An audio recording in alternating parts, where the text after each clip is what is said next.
Welcome back everyone. Welcome to civil services study practice set number ये 292 है। Test series UPPSC PCS के लिए चल रही है। प्रैक्टिस करेंगे इसमें हम स्टैटिक जीके वाला जो अपना टेस्ट रहता है उस पर, और क्वेश्चंस इसमें होंगे एनवायरनमेंट एंड इकोलॉजी के। तो चलिए स्टार्ट करते हैं। क्वेश्चन नंबर 1 है यहाँ पर, क्लीन गंगा स्कीम पहली बार कब शुरू की गई थी? गंगा सफाई योजना पहली बार किस वर्ष में शुरू की गई थी? 1982, 1985, 1988, 2000। गंगा सफाई योजना पहली बार 1985 में शुरू की गई थी। ऑप्शन नंबर बी है इसका आंसर। देखिए, भारत सरकार द्वारा पहली बार वर्ष 1985 में गंगा सफाई योजना चालू की गई क्योंकि गंगा के जल की गुणवत्ता बहुत कम हो गई थी। कोलीफार्म एक बैक्टीरिया है, उसका जो एक वर्ग है वो मानव की आंत में पाया जाता है। जल में इसकी उपस्थिति रोगजन्य सूक्ष्म जीवाणु द्वारा जल के प्रदूषण को दर्शाती है। कोलीफार्म जीवाणु जैसे कि मल कोलीफार्म मनुष्यों की आंतों में रहते हैं। अगर ये पानी में है तो इसका मतलब है जल प्रदूषित हो चुका है। देखिए, गंगा जो है वो हिमालय में स्थित गंगोत्री से निकलती है और बंगाल की खाड़ी में गंगा सागर तक 2500 किलोमीटर की यात्रा तय करती है। ठीक है, यानी उत्तराखंड से निकलती है। और इसके किनारे जो स्थित हैं उत्तर प्रदेश, बिहार, पश्चिम बंगाल के 100 से अधिक शहरों ने इसे नाले में तब्दील कर दिया है। इसका मुख्य कारण इन नगरों द्वारा उत्सर्जित कचरा एवं मल का इसमें प्रवाहित किया जाना है। उद्योगों द्वारा उत्पादित रासायनिक उत्सर्जन से गंगा का प्रदूषण स्तर इतना बढ़ गया है कि विषैली हो गई है ये, जिसके कारण जल में मछलियां मरने लगी हैं। इन सभी टेस्ट का फुल टेस्ट पीडीएफ परचेज कर सकते हैं नंबर इस पर व्हाट्सअप करके। क्वेश्चन नंबर 2 पर आ जाइए। अमृता देवी बिश्नोई राष्ट्रीय पुरस्कार किस क्षेत्र में दिया जाता है? अमृता देवी बिश्नोई राष्ट्रीय पुरस्कार दिया जाता है वन्य जीव संरक्षण के क्षेत्र में। देखिए, भारत सरकार के द्वारा वन्य जीव संरक्षण हेतु अमृता देवी बिश्नोई राष्ट्रीय पुरस्कार की व्यवस्था की गई। यह पुरस्कार अमृता देवी बिश्नोई की स्मृति में दिया जाता है, जिन्होंने 1931 में राजस्थान में जोधपुर के पास खेजराली गांव में खेजरी वृक्षों को बचाने हेतु 363 लोगों के साथ अपने आप को बलिदान कर दिया था। एक और आंदोलन है पेड़ों से रिलेटेड। निम्नलिखित कथनों में से विचार कीजिए। निम्नलिखित कथनों पर, चिपको आंदोलन का संबंध वन संरक्षण से था। चिपको आंदोलन की शुरुआत हिमाचल प्रदेश से हुई थी। चिपको आंदोलन 1970 के दशक के प्रारंभ में हुआ था। कौन सा सही है इसमें? चिपको आंदोलन इंपॉर्टेंट है, हिमाचल प्रदेश नहीं उत्तराखंड का है ये, तो गलत है यहाँ पर दो। जहाँ जहाँ दो है उसको हटा दीजिए, आंसर मिल गया 1 और 3। चिपको आंदोलन का संबंध वन संरक्षण से है। चिपको आंदोलन 1970 के दशक के प्रारंभ में शुरू हुआ, तो 1 और 3 बी है इसका आंसर। देखिए, केवल 1 और 3 यहाँ पर सत्य हैं। चिपको आंदोलन स्थानीय निवासियों को वनों से अलग करने की नीति का परिणाम था। यह आंदोलन हिमालय की ऊंची पर्वत श्रृंखला में गढ़वाल यानी उत्तराखंड के रैनी गांव में 1970 के प्रारंभिक दशक में हुआ था। क्या था यह विवाद? यह विवाद लकड़ी के ठेकेदार एवं स्थानीय लोगों के बीच प्रारंभ हुआ, क्योंकि गांव के समीप के वृक्ष काटने के लिए जब ठेकेदार आए तो स्थानीय पुरुष वहां मौजूद नहीं थे। ठीक है, तो बिना किसी डर के वहाँ की जो महिलाएं हैं वो फौरन आ गई और उन्होंने पेड़ों को अपने हाथों से घेर लिया। ठीक है, उनसे चिपक गई और ठेकेदार के आदमियों को वृक्ष काटने से रोका। अंततः ठेकेदार को अपना काम बंद करना पड़ा और यही है चिपको आंदोलन।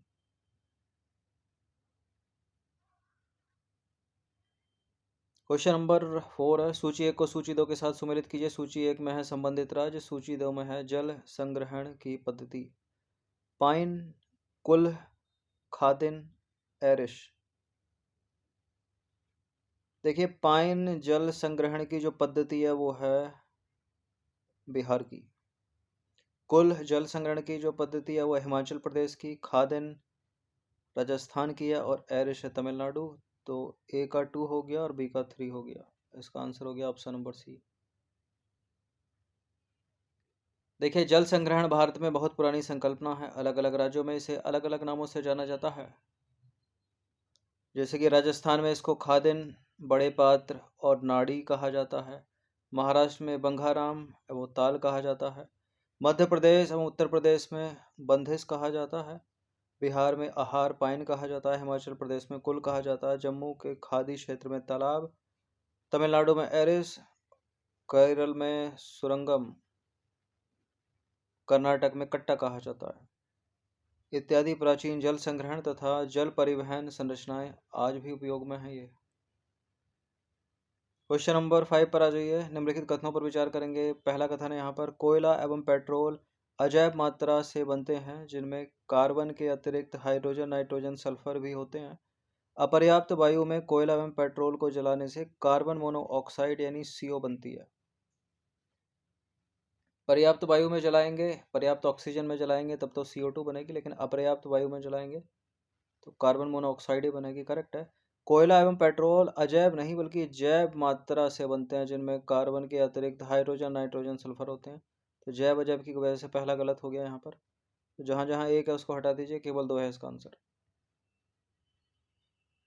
देखिए, कोयला एवं पेट्रोल जैव मात्रा से बनते हैं जिनमें कार्बन के अतिरिक्त हाइड्रोजन, नाइट्रोजन, सल्फर होते हैं। जब इन्हें जलाया जाता है तो कार्बन डाइऑक्साइड, जल, नाइट्रोजन के ऑक्साइड और सल्फर के ऑक्साइड बनते हैं। अपर्याप्त वायु मतलब अपर्याप्त ऑक्सीजन में जलाने पर कार्बन डाइऑक्साइड के स्थान पर कार्बन मोनोऑक्साइड बनती है। तो दूसरा वाला करेक्ट है, पहला गलत है क्योंकि जैव होना चाहिए वहां पर। इन उत्पादों में से नाइट्रोजन एवं सल्फर के ऑक्साइड तथा कार्बन मोनोऑक्साइड विषैली गैस है तथा कार्बन डाइऑक्साइड एक ग्रीन हाउस गैस है। इंपॉर्टेंट प्रश्न है, यूपीएससी सिविल सेवा में पूछा गया है ये। निम्नलिखित में से कौन सा कथन पारितंत्र यानी इकोसिस्टम शब्द का सर्वोत्कृष्ट वर्णन करता है? सबसे अच्छा वर्णन कौन करता है? किसी भौगोलिक क्षेत्र के प्राणी जात और वनस्पति जात, जीवों का समुदाय और साथ ही वह पर्यावरण जिसमें वो रहते हैं, पृथ्वी का वह भाग जो सजीव जीवों द्वारा आवासित है, एक दूसरे से अनोन्य क्रिया करने वाले जीवों यानी ऑर्गेनिज्म का एक समुदाय। सबसे अच्छा वर्णन कौन सा करता है इसमें पारितंत्र का? वैसे तो पारितंत्र का वर्णन कर ही रही है सारी तीनों चारों लाइनें, लेकिन सबसे अच्छा वर्णन कौन करता है? जीवों का समुदाय और साथ ही वह पर्यावरण जिसमें वो रहते हैं पारितंत्र कहलाता है। इसके बाद रह के करेंगे क्या? वो एक दूसरे से अनोन्य क्रिया करेंगे।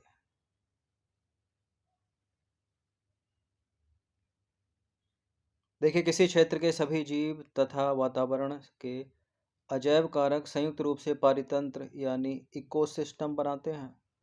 अतः एक ही पारितंत्र में सभी जीवों के जैव घटक और अजैव घटक होते हैं। भौतिक कारक जैसे कि ताप, वर्षा, वायु, मृदा, खनिज इत्यादि अजैव घटक हैं। ठीक है, ये कौन से घटक हैं? ये अजैव घटक हैं। और जैव घटक कौन से हो गए? पेड़ पौधे, शाकाहारी जंतु, मांसाहारी जंतु और अपघटक जैसे कि बैक्टीरिया और कवक। ये जैव अजैव, जैविक घटक, अजैविक घटक कौन कौन से, ये भी पूछ लिया जाता है। क्वेश्चन नंबर 7 पर अजय, निम्नलिखित में से कौन से प्राकृतिक पारितंत्र के उदाहरण हैं? बगीचा, झील, खेत, तालाब।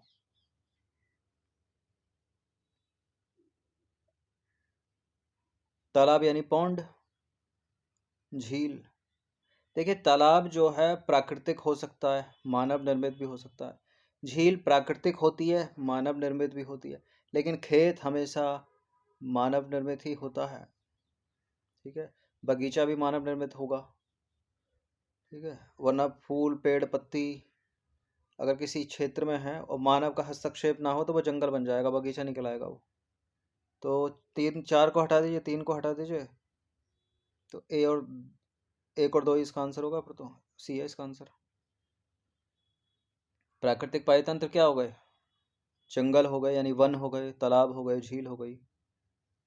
देखिए, वन, तालाब और झील प्राकृतिक पारितंत्र के उदाहरण हैं, जबकि बगीचा और खेत मानव निर्मित या कृत्रिम पारितंत्र के उदाहरण हैं। क्वेश्चन नंबर 8 पर आ जाइए। उत्पादकों के संबंध में नीचे दिए गए कथनों पर विचार कीजिए। उत्पादक यानी प्रोड्यूसर कह सकते हो उसको, मैन्युफैक्चरर कह सकते हो। कौन है उत्पादक किसी पारितंत्र में? हरे पेड़ पौधे। देखिए, सूर्य के प्रकाश में क्लोरोफिल की उपस्थिति में अकार्बनिक पदार्थों से कार्बनिक पदार्थों का निर्माण करते हैं। हरे पौधे और नीली हरी शैवाल इसी वर्ग के अंतर्गत आते हैं। ग्रीन प्लांट तो हैं उत्पादक, सूर्य के प्रकाश की उपस्थिति में भोजन बनाते हैं। क्या ब्लू ग्रीन एल्गी भी उत्पादक है, ये भी है। पहला भी सही है, दूसरा भी सही है, दोनों सही है। देखिए दोनों के दोनों कथन करेक्ट हैं। वे जीव और पादप जो सूर्य के प्रकाश एवं क्लोरोफिल की उपस्थिति में अकार्बनिक पदार्थों से कार्बनिक पदार्थ जैसे कि शर्करा यानी चीनी और स्टार्च का निर्माण कर सकते हैं, वो उत्पादक कहलाते हैं। हरे पौधे और नीली हरी शैवाल जिनमें प्रकाश संश्लेषण करने की क्षमता होती है यानी फोटोसिंथेसिस, इसी वर्ग में आते हैं। सभी जीव प्रत्यक्ष या अप्रत्यक्ष रूप से अपने निर्वाह के लिए उत्पादकों पर निर्भर करते हैं। उत्पादक कौन? ये हरे पेड़ पौधे, मानव भी तो इन पर निर्भर है। वे जीव जो उत्पादक द्वारा उत्पादित भोजन पर प्रत्यक्ष अथवा परोक्ष रूप से निर्भर करते हैं वो उपभोक्ता कहलाते हैं। जैसे मनुष्य क्या हो गया? उपभोक्ता है, कंज्यूमर है। और हमारे मरने के बाद हमें कौन सड़ा देगा, गला देगा या कार्बनिक पदार्थों में परिवर्तित कर देगा? ये मिट्टी के अंदर जो पाए जाते हैं बैक्टीरिया, कवक, फंगस। ठीक है, फंगस तो अपना आपका खाना रख दीजिए 2-3 दिन उसको ही खा जाती है, फफूंद बना देगी 1 हफ्ते में। क्वेश्चन नंबर 9 पर आ जाइए। पारितंत्र यानी इकोसिस्टम में खाद्य श्रृंखलाओं के संदर्भ में निम्नलिखित कथनों में से किस प्रकार के जीव अपघटक जीव कहलाते हैं, यानी डिकम्पोजर कौन है इसमें? जो सड़े गले पदार्थों को, सड़े गले अकार्बनिक तत्वों को कार्बनिक तत्वों में तोड़ देते हैं यानी खाद बना देते हैं, वो खाद काम आती है पौधों के लिए। तो बैक्टीरिया है, कवक है, ये किसी पारिस्थितिक तंत्र में अपघटक है, विषाणु नहीं है। देखिए जीवाणु और कवक जैसे सूक्ष्म जीव मृत जैव अवशेषों का अपमार्जन करते हैं, इसलिए ये पारितंत्र के अपघटक जीव यानी डिकम्पोजर ऑर्गेनिज्म कहलाते हैं। ये सूक्ष्म जीव अपमार्जक की तरह काम करते हैं क्योंकि ये जटिल कार्बनिक पदार्थों को सरल कार्बनिक पदार्थों में बदल देते हैं जो वापस मिट्टी में चले जाते हैं तथा पौधों द्वारा पुनः उपयोग में लाए जाते हैं। कार्बनिक पदार्थों में बदल देते हैं यानी खाद बना देते हैं उसको। खाद किसके काम आएगी? आदमी तो खाएगा नहीं उसको, पौधों के काम आएगी। क्वेश्चन नंबर 10 पर आ जाइए। पारितंत्र में खाद्य श्रृंखलाओं या आहार श्रृंखलाओं या इंग्लिश में बोलते हैं इसको फूड चैन के संदर्भ में निम्नलिखित कथनों पर विचार कीजिए। फूड चैन के अंतर्गत पर्यावरण के विभिन्न घटकों के बीच ऊर्जा का प्रवाह होता है। पारिस्थितिक खाद्य श्रृंखला में मनुष्य को उपभोक्ता माना गया है। बिल्कुल, पारिस्थितिक खाद्य श्रृंखला में मनुष्य उपभोक्ता ही है। ठीक है, सूर्य के प्रकाश की उपस्थिति में भोजन तो बनाएगा नहीं वो, क्योंकि क्लोरोफिल नहीं है उसके पास। देखिए प्राकृतिक खाद्य श्रृंखला या आहार श्रृंखला के अंतर्गत वन, घास के मैदान, समुद्र, तालाब व झील में रहने वाले विभिन्न जीवों के बीच ऊर्जा का प्रवाह होता है। खाद्य श्रृंखला के अंतर्गत पर्यावरण के विभिन्न घटकों की परस्पर अनुक्रिया में निकाय के एक घटक से दूसरे में ऊर्जा का प्रवाह होता है। खाद्य श्रृंखलाओं और खाद्य जालों की आधुनिक अवधारणाओं को चार्ल्स एल्टन ने पेश किया था, यह नाम याद रखिएगा। और खाद्य श्रृंखला से जुड़ी कुछ और बातें देखें तो खाद्य श्रृंखला में यानी फूड चेन में उत्पादक वो जीव होते हैं जो अपना भोजन स्वयं बनाते हैं। इनमें आमतौर पर हरे पौधे शामिल होते हैं। शाकाहारी जीव वनस्पतियों का भोजन के रूप में प्रयोग करते हैं। शाकाहारी जीव वनस्पतियों का भोजन के रूप में उपयोग करते हैं। ठीक है। पारिस्थितिक खाद्य श्रृंखला में जो मनुष्य है वो उपभोक्ता है यानी कंज्यूमर है। ठीक है, जो उत्पादक को खा जाता है।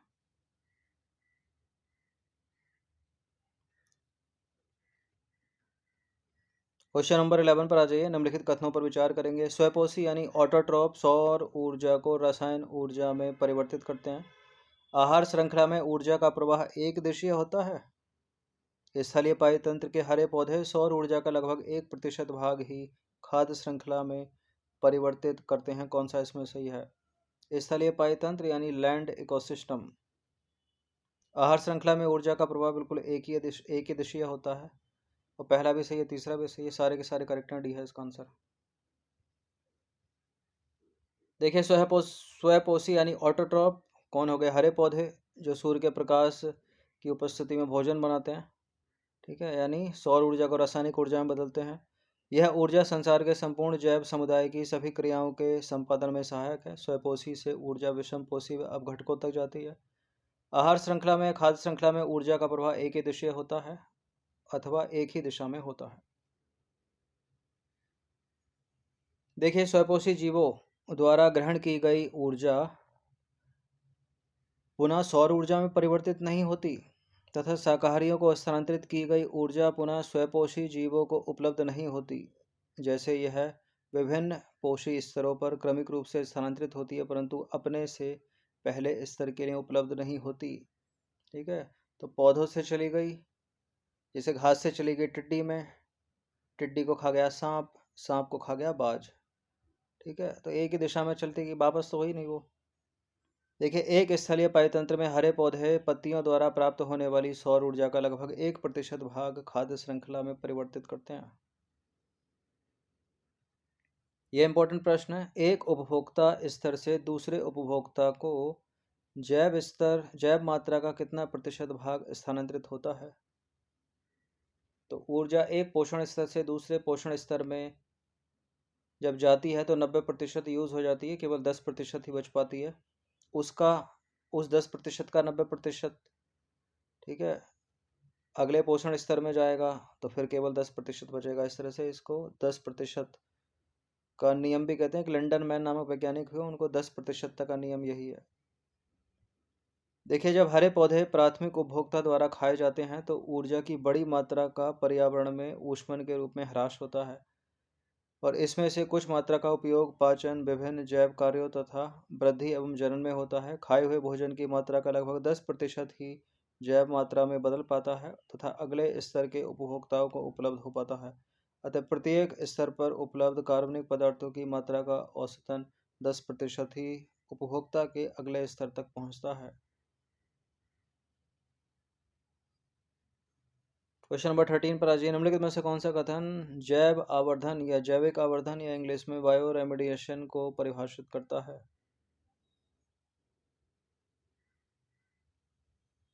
खाद्य श्रृंखला में एक स्तर से दूसरे स्तर में खाद्य श्रृंखला में एक स्तर से दूसरे स्तर में हानिकारक जैव रसायनों का संकेंद्रण ही है जैविक आवर्धन या जैव आवर्धन। देखिए, विभिन्न फसलों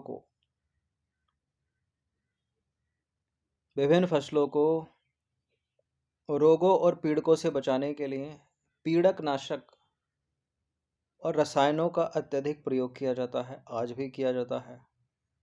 तभी बल दिया जाता है ऑर्गेनिक फार्मिंग पर। ठीक है, क्योंकि वो मानव के लिए लेस हानिकारक है। ये रसायन बहकर मिट्टी में अथवा जल स्रोतों में चले जाते हैं। मिट्टी से इन पदार्थों का पौधों द्वारा खनिजों के साथ साथ अवशोषण हो जाता है तथा जलाशयों से यह जलीय पौधों और जंतुओं में प्रवेश कर जाते हैं। यह केवल एक तरीका है जिससे वे आहार श्रृंखला में प्रवेश करते हैं, क्योंकि ये पदार्थ अजैव निम्नीकृत हैं, यानी नॉन बायोडिग्रेडेबल हैं ये। इसलिए प्रत्येक पोषी स्तर पर उत्तरोत्तर संग्रहित हो जाते हैं। किसी भी आहार श्रृंखला में मनुष्य जो है वो सबसे टॉप पर है, सबको खा जाएगा मानव। ठीक है। अतः हमारे शरीर में यह रसायन सर्वाधिक मात्रा में संचित हो जाते हैं। इसे ही कहा जाता है जैव आवर्धन या जैविक आवर्धन या बायो मैग्निफिकेशन है, सॉरी बायो रेमेडिएशन बोल दिया था, बायो मैग्निफिकेशन कहलाता है ये सारा। ठीक है। मनुष्य आहार श्रृंखला में सबसे ऊपर है क्योंकि उसके पास दिमाग है, वो शेर को भी मारकर खा जाएगा।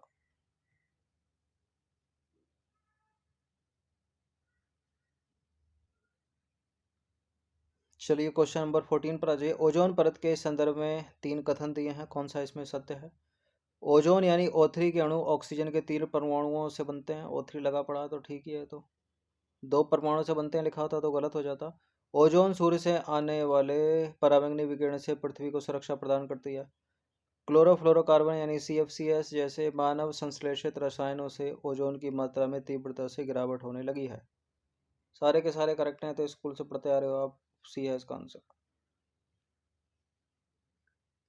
देखिए, ओजोन यानी O3 अणु ऑक्सीजन के 3 परमाणुओं से बनते हैं, जबकि सामान्य ऑक्सीजन जिसके विषय में प्राय चर्चा करते हैं वो ऑक्सीजन के 2 परमाणु होते हैं। उसमें O2 ऑक्सीजन, O3 ओजोन। जहां ऑक्सीजन सभी प्रकार के वायवीय जीवों के लिए आवश्यक है, वहीं जो ओजोन है एक घातक विष है, परंतु वायुमंडल के ऊपरी स्तर में जो ओजोन है वो एक आवश्यक काम करती है। यह सूर्य से आने वाली परावैंगनी विकिरण से पृथ्वी को सुरक्षा प्रदान करती है। यह परावैंगनी विकिरण जीवों के लिए अत्यंत हानिकारक है। यह गैस मानव में त्वचा का कैंसर उत्पन्न करती है। वायुमंडल के उच्चतर स्तर पर परावैंगनी विकिरण के प्रभाव से ऑक्सीजन यानी O2 अणुओं से ओजोन बनती है। ठीक है, तो ओजोन कैसे बन रही है? वायुमंडल के उच्चतर स्तर पर परावैंगनी विकिरण के प्रभाव से ऑक्सीजन अणुओं से ओजोन बनती है। उच्च ऊर्जा वाले परावैंगनी विकिरण ऑक्सीजन अणुओं को विघटित करके स्वतंत्र ऑक्सीजन परमाणु बनाते हैं और ऑक्सीजन के ये स्वतंत्र परमाणु संयुक्त होकर बनाते हैं ओजोन। ठीक है, 1980 से वायुमंडल में ओजोन की मात्रा में तीव्रता से गिरावट आने लगी है। क्लोरोफ्लोरोकार्बन यानी CFCs जैसे मानव संश्लेषित रसायनों को इसका मुख्य कारक माना गया है। क्लोरोफ्लोरोकार्बन जो है वो रेफ्रिजरेटर के प्रयोग करने से निकलता है। क्वेश्चन नंबर 15 पर आज अंतिम प्रश्न, इंपॉर्टेंट प्रश्न है, दिमाग दौड़ाइए थोड़ा। निम्नलिखित में से कौन एक खाद्य श्रृंखला का निर्माण करता है? इसमें से फूड चेन कैसे बनेगी?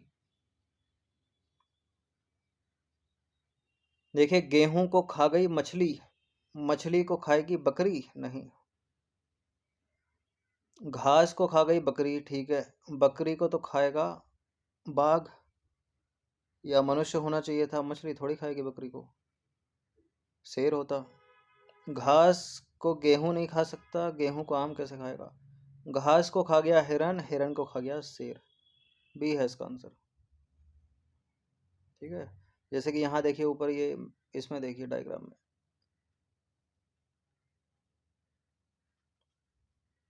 ये है ग्रास मतलब घास। घास को खा गया ग्रास होपर यानी टिड्डा, टिड्डे को खा गया वर्ड, वर्ड को खा गया स्नेक, स्नेक को खा गया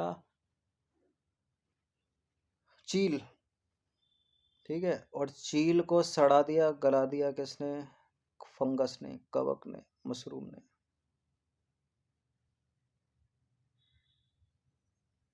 देखिए, एक खाद्य श्रृंखला एक विशेष वातावरण या आवास में विभिन्न जीवों के बीच भोजन संबंध दर्शाती है। एक खाद्य श्रृंखला दर्शाती है कि कैसे ऊर्जा सूर्य से उत्पादकों तक यानी हरे पौधों तक, हरे पौधों से उपभोक्ताओं तक, उपभोक्ता हिरन हो गया, मनुष्य हो गया, ये वे सभी जीव हो गए जो शाकाहारी होते हैं। ठीक है, उन उपभोक्ताओं से, सॉरी, उपभोक्ता शाकाहारी मांसाहारी दोनों हो सकते हैं। हाँ, प्राथमिक उपभोक्ता जो होता है, उत्पादकों के बाद जो पहला उपभोक्ता होता है उसको प्राथमिक उपभोक्ता कहते हैं, वो हमेशा मांसाहारी शाकाहारी होगा। प्राथमिक उपभोक्ता के बाद जो द्वितीयक और तृतीयक उपभोक्ता होते हैं वो मांसाहारी होते हैं। तो फिलहाल यहाँ केवल उपभोक्ता लिखा है, तो उपभोक्ता शाकाहारी मांसाहारी दोनों हो सकता है। तो उत्पादकों से गई उपभोक्ताओं में, उपभोक्ताओं से गई अपघटकों में, अपघटके कौन?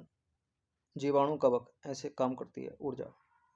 और खाद्य श्रृंखला यह भी दिखाती है कि कैसे जानवर भोजन के लिए अन्य जीवों पर निर्भर है।